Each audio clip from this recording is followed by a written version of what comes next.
A lot of information I'd like to give you, and so, feel free to record, feel free to write stuff down. As you know, KRS-One is public domain. Now, let's start first, for those that may or may not know, let's begin with the subject of hip-hop itself. Because this is what I want to talk about, is the new hip-hop business paradigm. That's what we're going to call it. The new hip-hop business paradigm. The new hip-hop business paradigm, well, before I get into the business part, let's talk about hip-hop. As you know, 1973, Kool Herc comes out, 1520 Sedgwick Avenue in the Bronx. At the request of his sister Cindy, he plays music for the kids of 1520 and 1600 Sedgwick Avenue. His crew was Pebbly Pooh, DJ Clark Kent, Coke LaRock, the Nigga Twins, etc. Kool Herc was a DJ, or as a matter of fact, our first DJ, graffiti writer, b-boy, and MC. This is why we call Kool Herc the father, because the four original elements of hip-hop seem to have been embodied in him. Go further, 1974, we get Africa Bambaataa, who then lays down the principles of hip-hop: peace, love, unity, and safely having fun. Africa Bambaataa expanded the four elements from breaking, MCing, graffiti writing, and DJing to include knowledge and overstanding. We come up to 1976 and you get Grandmaster Flash, who invents the crossfader on the mixer and scratching, cutting, blending of records, and invented. Grandmaster Flash then goes on to put out a group called the Furious Five. Two members of the group, Cowboy, I'm the C-O-W-B-O-Y, and Melly Mel. You may know him from The Message. It's like the jungle sometimes. It makes me wonder how I keep from going under. These two guys in particular, there was 5 guys in the group, but Cowboy is the reason we say ho and throw your hands in the air. All that was created by a person. Melly Mel is the reason we have conscious hip hop to begin with. Melly Mel is the reason why or how MCs first looked at themselves and said, this is what we're going to try to pattern ourselves after. See, today there are millions of MCs in the world, millions. But back in these days, I'm talking about the late 70s, there was only like 5 MCs in the whole world. Like 5. And these MCs influenced everyone else. Go a little further, you get into the corporate structure with the song Rapper's Delight. Rapper's Delight sells 2 million records when it comes out, and suddenly hip-hop is legal. Before 1979, hip-hop was illegal and immoral. You couldn't break or b-boy. You couldn't dance outside in the street. It's called loitering. You'd be arrested, and many were. You couldn't bring your equipment outside and play because you were loitering, you were trespassing, you was, disturbing the peace, so to speak, and that was illegal. In addition, the cutting was immoral. You're not supposed to touch the turntable. You're supposed to put the record on the turntable, let it spin, and step away from the device. We, of course, had a whole different way of looking at it, and instead of just putting the record on, we started to interact with the record, with the whole machine itself. I'm gonna stop here, because the rest is literally history. When hip-hop becomes corporate, it makes a split. Before, when it was just cultural, there were rules, there were codes. You were judged based on your distance from or to the code. We had a term called down by law. If you was down by law, it meant that you was part of you had a certain immunity in the community. The community trusted you. The The community knew what you were about. The community wanted you to rise and represent them. You was down by law. Down means a part of, for those that aren't bilingual. Down means to be part of, to join with. You down with me? I'm down with you. We're together. The law in hip hop is respect. That's it. Respect. Respect leads to credibility and authenticity. I'm real. Down by law. This real dude right here, we want to see him succeed because he's part of us, or she's part of us. Now, go forward. And please take notes. I'm moving very quickly through time. In 1979, with the Sugar Hill Gang, we sold 2 million records, and suddenly everything hip-hop was about was cool to the American mainstream. Before Rapper's Delight, everything we did was wrong. We had baggy clothes, some of them were ripped. There was a rag, the rags you see the Crips and Bloods wear, and now some rappers, Red, Blue, this, that, and the other.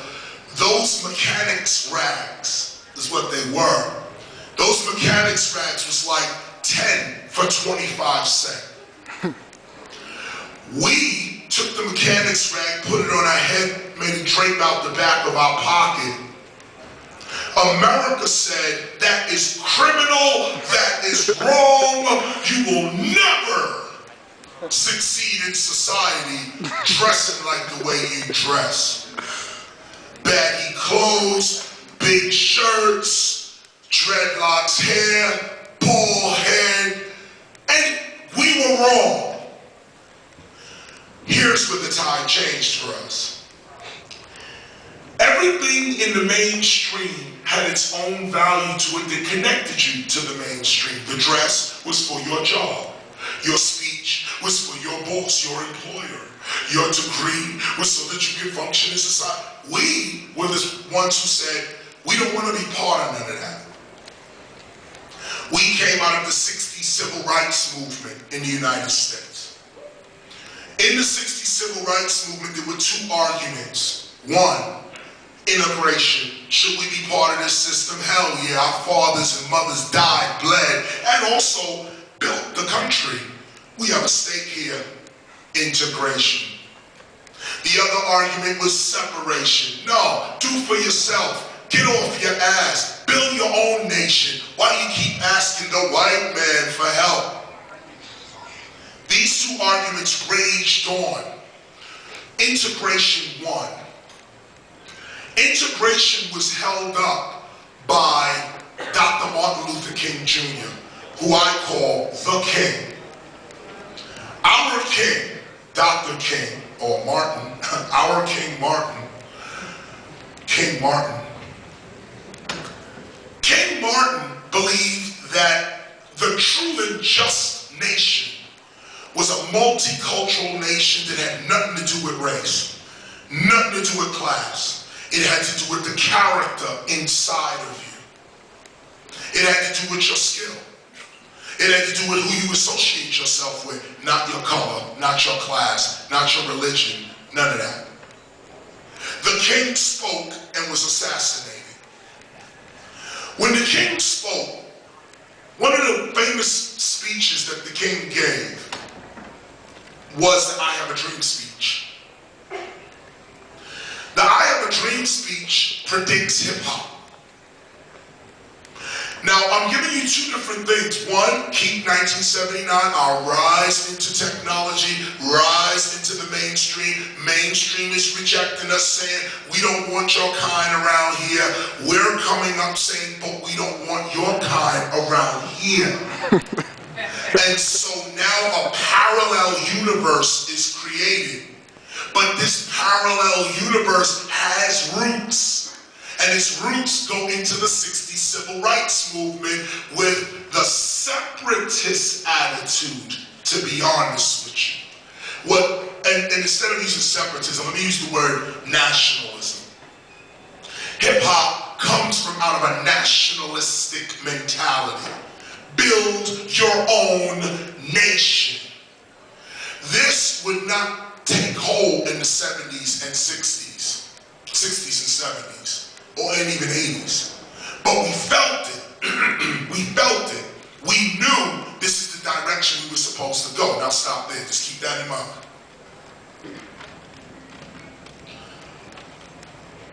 We said we're going to create a parallel universe while y'all arguing over here. We're going to create a parallel universe. Stop right there. Dr. King says in his I Have a Dream speech, one day my 4 little girls will live in a nation where they would not be judged by the color of their skin, but by the content of their character. Most people believe that I Have a Dream speech, and I spoke about this on the radio yesterday, so I'm not going to go deep into it. But most people believe that I Have a Dream speech was present tense, like you were there, you know, and listening to him, and he told you his dream, and it was present tense. No, if you listen to the speech, most of what he said was future tense. And the people he was speaking to was us. Hip-hop is that vision. Hip-hop is that vision. Nowhere else on earth do you see the I Have a Dream speech actualized but in hip-hop. Nowhere. Nowhere else on earth. This is the only international culture that really does not operate by way of race. Every other culture and ethnicity on the globe operates internally based on race. Hip-hop is the first culture, well, I can't say first, there were others, but hip-hop is the modern, in this modern era, hip-hop is the most influential toward the I Have a Dream goal. Most. So now bring it over to the business. The people who are true to hip-hop are true to that concept of community. I'm not doing this for my own good only. Sure, I gotta eat, but I don't eat until you eat. Whole different psychology. One psychology is the rapper. The rapper says, me, ma. The MC says, us, our, we.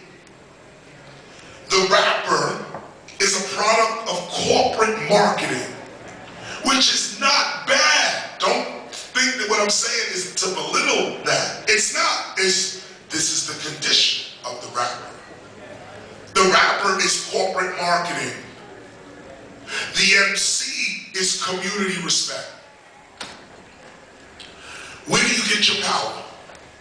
You can get your power from being every day on Much Music, every day on MTV, every day on these magazine covers, and you get a degree of power.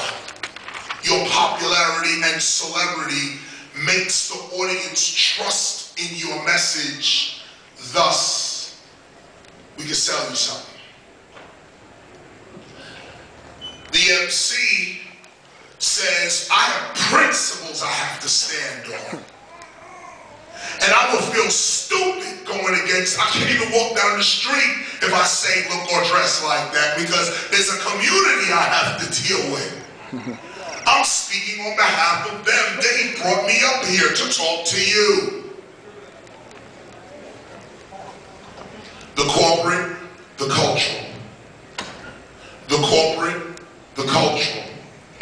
For many years, this was a fight. Are you in this for the money, or are you in this for the love? Are you in this just to get what you can get and get out, or is this your lifestyle? Neither side is wrong. Both determine just who you are. There's no right or wrong answer. If you're a rapper and you say, listen, I'm not really in all this hip hop and breaking and everything. Listen, I'm just trying to get a little money, and I can rap, and I'm gonna rap and get this money, and I'm gonna do a movie deal and something else. I'm not really interested in this. I'm just gonna use the rap to get me where I'm going. There ain't nothing wrong with that. There ain't nothing wrong with that. That's your style, that's your style. The repercussions, though, is that you won't last long as a rapper. You may put out 1 or 2 albums, and then that'll be that.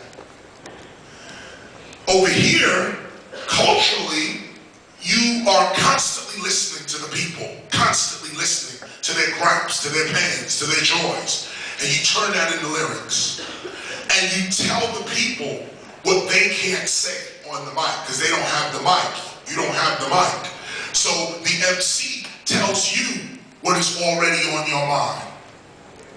The rapper tells you what's on his or her mind. Sometimes we have to be rappers. I'm the greatest MC that ever touched the mic. Turn it up, get the cameras bright. That's me, me, me, me, me. That's rap. One of the greatest rappers of all time, Muhammad Ali. If you ever want to see the root of rap, listen to Muhammad Ali, and he gets respect. So don't think that rap is this lowly thing that all these rappers, they messing up the culture. Not really, we'll get into that in a minute. It's a choice. I'm in this for the money, and that's it. Now the culture says, no, we got some principles to uphold. My grandmother means a little something to me. My father's plight means something to me. I don't know about just money. Let me see what's up with this peace, love, unity. Can we get more knowledge? What about these kids? Now that's your choice. That's your choice. That don't make you any better than anybody else. It's just that's who you are. And if you're the type to stand on the front lines for people you don't even know for the sake of justice, then that's you. Somebody over here will be like, you crazy. I'm going to get this money. You over here would go ahead and get your money, but I will never live in guilt. I will achieve peace. I have real love in my life. What are you pursuing? If peace and love and joy is not important to you, then keep it real. The problem is, we say we want peace, but we really want that money. Others claim they want money, but really, they just want peace. Cultural, corporate. For many years, this was the fight. Something happened over the last 10 years, and here now the new business paradigm. Something just happened over 10 years. I'm a historian. Actually, I'm a philosopher by trade, but history is a part of that. And I consider myself a hip-hop historian in particular. It's a certain kind of historian, by the way. You're documenting ideas in a super historical sense, not people in a linear time and space sense. That's another lecture. But this particular one, I consider myself a hip-hop historian. I document the movement of ideas in time and space. My history is Asian history, Native American history, European history, African history. I have an omni-history because I'm hip-hop. I'm not African American. I'm hip-hop. I'm not black. I'm brown. My shirt's black. Why do I bring these distinctions up? Because when the culture, when you do business with corporate America, you have to use your culture as a condom. When doing business with corporate America, you have to use your culture as a condom. Here's what happened over 10 years. Thanks. Mr. Strickland. This is a big, like, bath. See, I ain't got nothing smaller than this. Look at this. What am I supposed to do with this? Okay. Thank you. Man, that's like a beach towel. Here's what happened over 10 years. When I first started in 1986, I started out on the nationalist side. Dr. Martin Luther King has always been my king.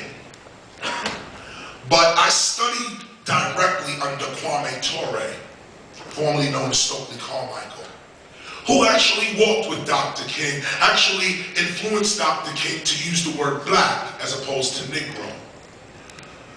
Kwame Ture, head of the Student Nonviolent Coordinating Committee, and then later a Black Panther, I studied under him between the years of 89 and 91. He's passed on since then. But he is the one who coined the phrase Black Power with the fist up. That's Stokely Carmichael, Kwame Ture. He changed his name to Kwame Ture after Sekou Toure and Kwame Nkrumah, African leaders. Here's the point. I always stood on principle, and I always will. The business model of the past always disregarded principles, always disregarded credibility and authenticity for the phony, the fantastic, the unreal, the over-the-top. Corporate America or Canada, corporate Canada is interested in the facade. For many years it's been, let me give you reality as opposed to, let's just exploit the reality we're in. Let me create reality as opposed to understand the one we're in. Over the past 10 years, reality has become a major issue on everybody's mind. Reality. I want to get closer and closer and closer to the real. This is a phenomenon. You guys are creating this. This ain't my generation at all. I come out of a generation that wanted the facade. Superman! We ate that up. You guys ain't eating up Superman. This is just I'm gonna go quick. Look at the psychology. Spider-Man was a big hit, but amongst kids. When I was coming up, grown men and women were into Spider-Man. The Hulk was a series on television for adults, not children. It came on at night after work with Bill Bixby, a real dude, turning into a green man. That was adult entertainment in the 70s and 80s. We want the real today. We don't want the facade no more. We don't want the fantasy. Tell me what's real. Now you got reality TV. Now the news channels are all trying to give you the most blood and right up to the minute action. How does that affect business? Here's how it affects business. Take KRS-One for instance. You can go on YouTube right now and you'll see me criticizing BET, MTV, VH1, you name it. I don't like nobody's programming at all. However, that voice, yo, why you gotta have all these booties on the TV? Why everybody Trump on the TV? Yo, why you just playing that corny music?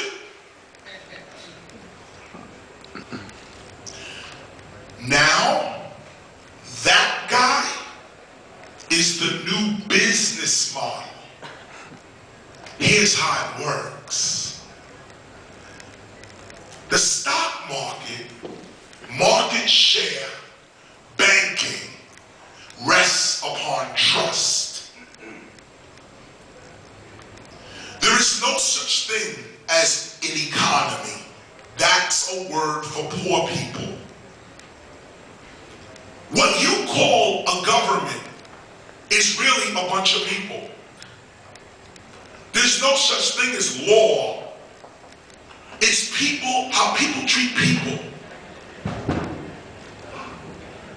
These ideas that we have in our mind have to shift. Here's why. I will rail against BET, and then they will give me an award for it. Take this in. KRS remains the same person he was before the awards and after. They know exactly where I stand. But the dude is railing. That dude is credible and authentic. And the board members, the bankers, are saying, we don't need the facade no more. There's more money in reality. There's more money in just putting the real out there. Whoever that may be, whatever that may be. Is it real? So now, Nike will come to a KRS. And the old thinking is, Nike is run by old white men with bald heads, stuffy ties, or young preppies who don't understand anything but their credit score.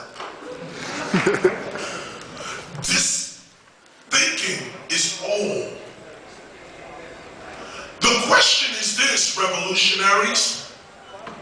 When have you won your battle? See, a lot of revolutionaries fight, get so hard in the fight that they kill the enemy and just keep stabbing air. You get so, you kill the enemy, you've reached your goal, but you're still,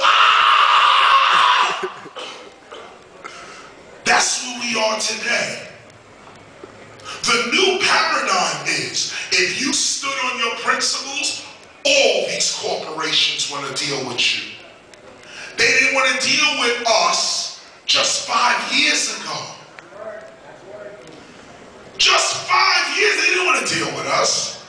Oh, you're too preachy. You're too controversial. You're too contradictory. You're too something. But now the money is getting hit. The culture has won over the corporations. If you are still doing business from this model, you will lose. If you're still going by what you've been taught, you will lose. In business, my experience is this. A Nike company who has to remain squeaky clean, or at least tries to be. Oh, this is Nike. We can't really have no controversy around here. We're just trying to sell that Air Force One. Nelly does a full record, Air Force One. Maybe I need a towel. I need a smaller, give me a hand towel, man. Nelly does a record called Air Force One, spends millions of dollars on his campaign. Nike, the company, says, we're doing a shoe. We want to celebrate the Air Force One. A lot of rappers have worn this shoe. We need to align our shoe with credible and authentic, real artists. Nike calls up, not even calls up, walks up. Black dude, dreads, dark skin with a sister. Hey, listen, I'm head of VP. I'm head of marketing for Nike. Me, I got your album, Chris. I'm down with the Temple. I've been with the South Divines. I know all your shit. I know what it is. I've listened to you all my life, KRS, and this is what your music has produced for me. I'm the head of A&R, I'm the head of marketing, I'm the VP around here, I'm the CEO. What you want to do? Thank you. This is still, see what?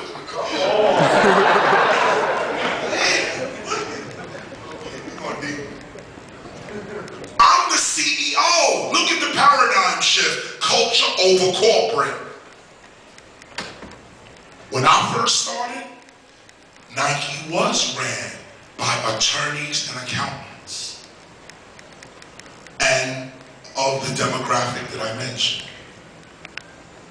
10 years later, Nike looks like this.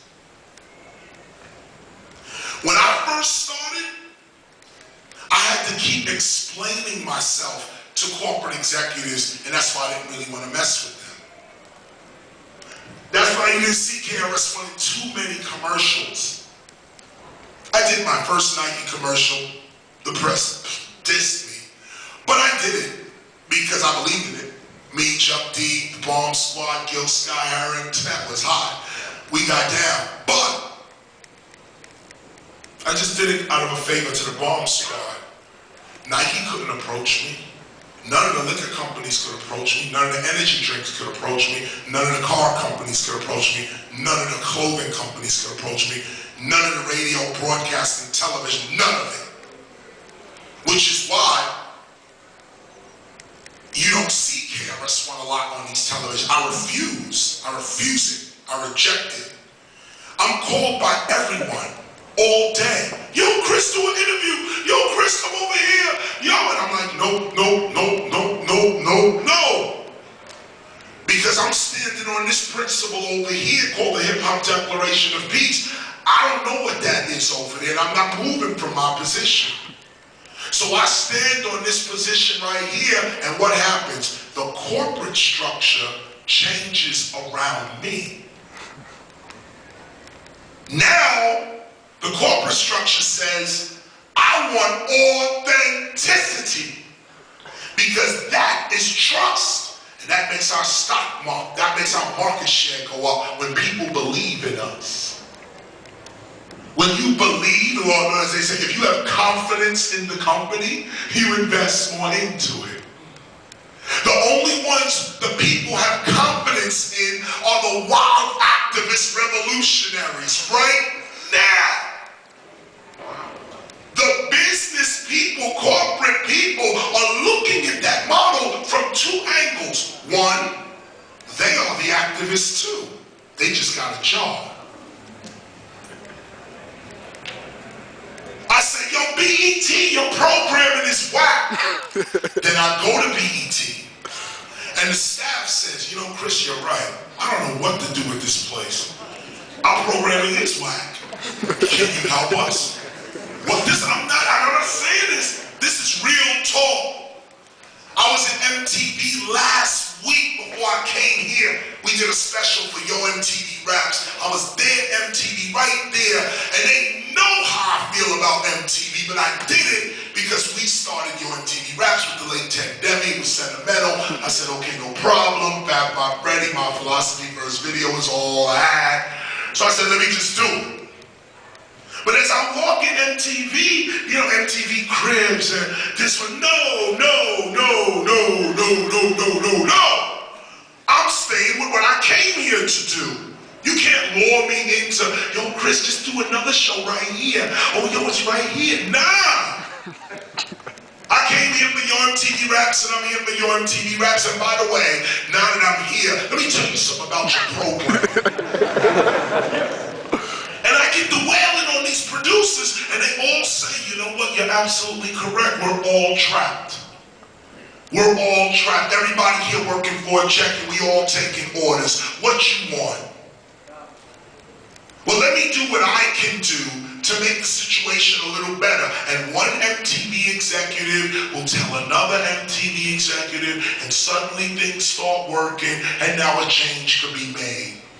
But the change ain't coming from within MTV. The change is coming in hip-hop. And why hip-hop? Because the people in MTV are hip-hop.